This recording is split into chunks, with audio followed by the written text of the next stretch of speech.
بسم اللہ الرحمن الرحیم۔ عصر کی نماز کے بعد اگر بتی گھر میں ایسے جلا دو دولت کا طوفان آ جائے گا۔ ابھی تک 30 لوگ اس عمل سے کروڑ پتی بن چکے ہیں۔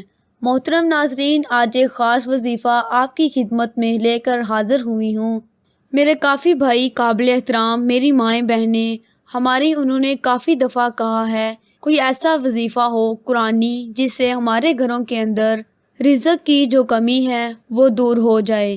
تو یہ ایک ایسا وظیفہ ہے، کافی دوستوں نے کیا ہے جو انتہائی غریب تھے، انتہائی مسکین تھے۔ جب انہوں نے اس وظیفے کو کیا، اللہ نے ان پر اتنا کرم کیا ہے، آج ان کے گھروں میں غربت کا نام و نشان بھی نہیں ہے، وہ بھی ختم ہو گیا ہے۔ طریقہ بڑا سادہ سا ہے، آپ نے اس کو اچھے طریقے سے سمجھ لینا ہے۔ اگر آپ نے اس وظیفہ کو صحیح نیت کے ساتھ، صدق دل کے ساتھ، کامل ایمان اور یقین کے ساتھ کر لیا تو آپ کے گھر کے اندر پیسے کی کمی ہمیشہ کے لیے ختم ہو جائے گی۔ قرآن اسی لیے رب نے دیا ہے کہ جب آپ کو کسی وقت میں مشکل ہو، پریشانی ہو، دکھ تکلیف ہو، اپنے رب سے رجوع کریں، جو آپ کا خالق ہے، آپ کا مالک ہے، جس نے اس کائنات کو بنایا ہے، اپنے پیارے بندے کو بنایا ہے۔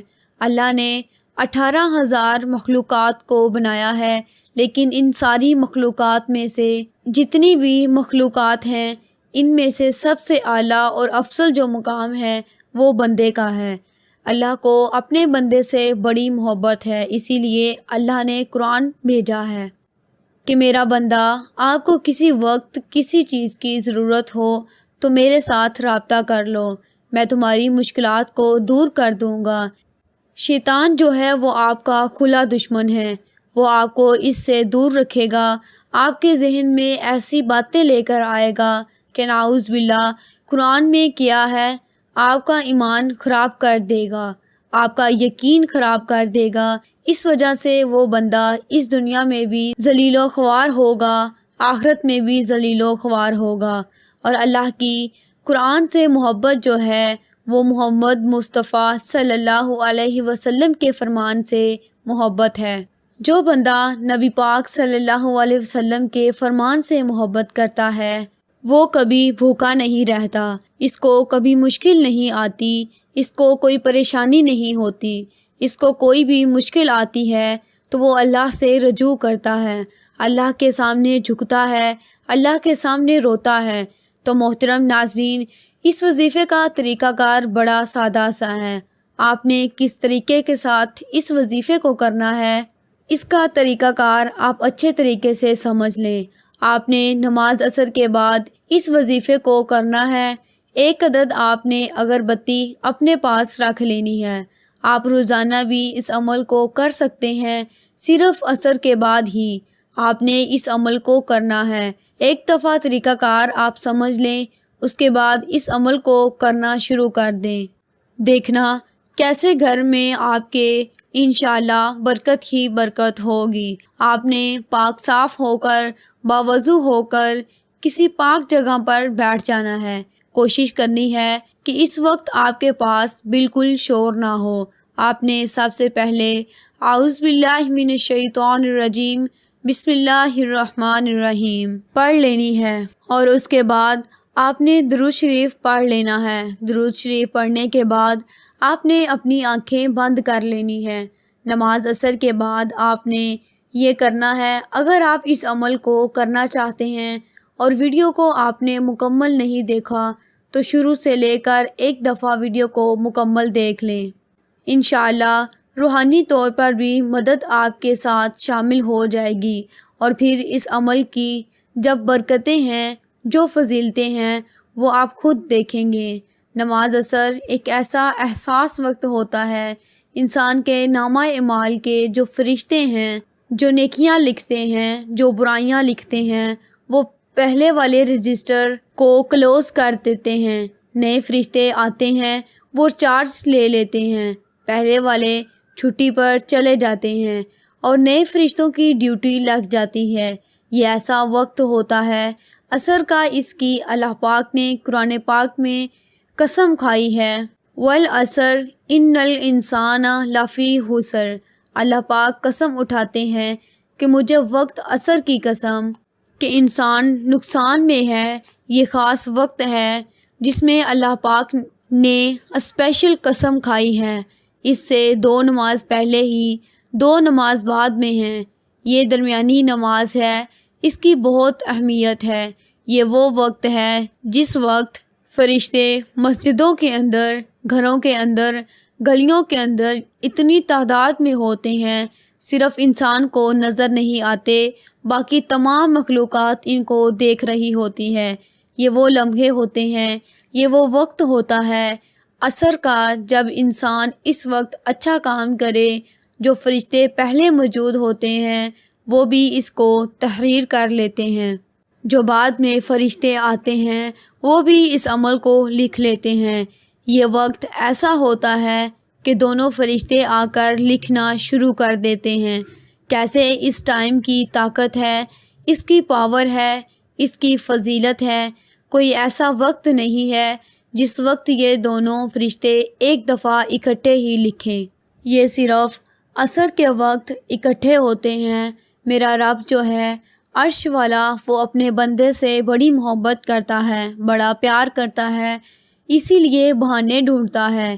جب کسی کو بخشنا ہو، کسی بندے کو فائدہ پہنچانا ہو تو وہ پھر اس صورت میں پہنچایا جاتا ہے کہ بہانے ڈھونڈ لیے جاتے ہیں۔ اس بندے نے یہ کام کیا ہے، اس نے یہ کیا ہے، چھوڑو، چلو اس کو دے دو۔ تو میرا رب بندے سے اتنی محبت کرتا ہے، اتنی محبت کرتا ہے، 70 ماؤں سے زیادہ محبت کرتا ہے۔ ایک ماں اپنے بچے سے کتنی محبت کرتی ہے۔ رات کو سردیوں میں جب چھوٹا بچہ پیشاب کرتا ہے تو ماں غصے میں نہیں آتی، صبر کرتی ہے، برداشت کرتی ہے۔ بس اس کی زندگی اسی خوشی میں ہے کہ گیلی جگہ پر چلی جائے، بھیگی جگہ پر خود چلی جاتی ہے، گندگی والی جگہ پر خود چلی جاتی ہے، اپنے معصوم بچوں کو خشک جگہ پر لے کر آتی ہے۔ تو اس کام کے پیچھے میرے اللہ کی طاقت ہے۔ میرے اللہ اس ماں کے دل کے اندر اتنی محبت رکھ دیتا ہے کہ وہ اپنا سکون ختم کر دیتی ہے، اپنی خواہش کو ختم کر دیتی ہے، اپنی خوراک اور جو لذت ہوتی ہے کھانے والی وہ ختم کر دیتی ہے۔ جب اس کا بیٹا کھاتا ہے، اس کی بیٹی کھاتی ہے، دونوں کھاتے ہیں تو اس کو سکون آتا ہے، وہ سکون سے سوتے ہیں، ماں سکون سے رہتی ہے۔ تو میرے نبی حضرت محمد مصطفیٰ صلی اللہ علیہ وسلم نے فرمایا کہ میرا اللہ 70 گنا زیادہ اپنے بندے سے محبت کرتا ہے۔ سورۃ فاتحہ کا یہ عمل ہے، آپ نے وہ اگربتی اپنے پاس رکھ لینی ہے اور اس وقت آپ نے صرف 11 مرتبہ سورۃ فاتحہ پڑھنی ہے اور صرف 3 مرتبہ آپ نے سورۃ اخلاص پڑھنی ہے۔ محترم ناظرین، سورۃ فاتحہ وہ سورت مبارک ہے جو میرے رب کا نور ہے، میرے اللہ تعالیٰ کا نور ہے۔ اللہ کی رحمتیں، برکتیں اس کے اندر ہیں۔ جب انسان اس کو پڑھتا ہے تو یہ سورۃ فاتحہ اللہ سے جھگڑا کرتی ہے۔ جس بندے نے مجھے پڑھا، میرے اللہ اس کی زندگی کو بدل دے، اس کے دل کی تمنا کو پورا کر دیتا ہے۔ وہ اللہ سے جب اپنی بات منواتی ہے، پھر میرا رب اس بندے کے دل کی خواہش کو پورا فرما دیتا ہے۔ تو نماز عصر کا ایک خاص وقت ہوگا اور سورۃ فاتحہ کا یہ خاص عمل ہوگا۔ یہ 2 چیزیں مل جائیں گی تو انسان کی زندگی کے نصیب اور مقدر بدل جاتے ہیں۔ تو آپ نے اچھے طریقے سے اس کو پڑھ لینا ہے، اپنا مقصد اپنے ذہن میں رکھنا ہے۔ اس کے بعد دوبارہ پھر درود شریف پڑھ کے آپ نے اس اگربتی کے اوپر پھونک مار دینی ہے۔ اللہ کے حضور اپنے مقصد کے لیے دعا مانگ لینی ہے، گڑ گڑا کر اپنے اللہ سے مانگ لیں، وہ دینے والی ذات ہے۔ یہ ہو ہی نہیں سکتا کہ کوئی بندہ اللہ پاک سے کامل یقین کے ساتھ مانگے اور اللہ اس کو عطا نہ کرے۔ میرا رب تو وہ ہے جو پوری کائنات کا خالق ہے، پوری کائنات کا مالک ہے، پوری کائنات کا رازق ہے۔ پوری کائنات مل کے بھی میرے اللہ کی عبادت نہ کرے، میرے اللہ کے نام پر میرے اللہ کے جلال میں کوئی فرق نہیں آ سکتا۔ وہ ایسی پاک ذات ہے، ایسی اعلیٰ و عرفہ ذات ہے، تو آپ نے اللہ پاک سے مانگنا شروع کر دینا ہے۔ وہ دینے والی ذات ہے، وہ تو بہانے ڈھونڈتی ہے۔ اس کے بعد آپ نے کیا کرنا ہے کہ اس اگربتی کو جلا دینا ہے۔ کوشش کرنی ہے اپنے گھر کے تمام کمروں میں اس کا دھواں تھوڑا تھوڑا پہنچا دینا ہے، اور اس کے بعد کسی ایک جگہ پر رکھ کر آپ نے جلا دینا ہے۔ عصر کی نماز کے بعد انشاءاللہ آپ کا ہر آنے والا دن پہلے دن سے بہتر ہوتا چلا جائے گا۔ آپ بے روزگار ہیں، آپ کو روزگار مل جائے گا۔ آپ بے اولاد ہیں، آپ کو اولاد مل جائے گی۔ کاروبار میں برکت نہیں ہے، کاروبار میں برکت آنا شروع ہو جائے گی۔ گھروں میں برکت آنا شروع ہو جائے گی۔ نحوست ختم ہو جائے گی۔ جتنی بھی حسن ہے، جادو ہے، ٹونا ہے، اس کے اثرات ختم ہونا شروع ہو جائیں گے۔ کوئی بھی وظیفہ نماز کے بغیر مکمل نہیں ہوتا۔ آپ نے 5 وقت کی نماز لازمی ادا کرنی ہے، اور کچھ نہ کچھ اللہ کی راہ میں صدقہ خیرات لازمی کر دیا کریں۔ تمام دوستوں سے گزارش ہے کہ اللہ کے 99 ناموں میں سے ایک نام لکھ کر ضرور شیئر کر دیں۔ اللہ پاک آپ کو اپنے حفظ و امان میں رکھے، آمین۔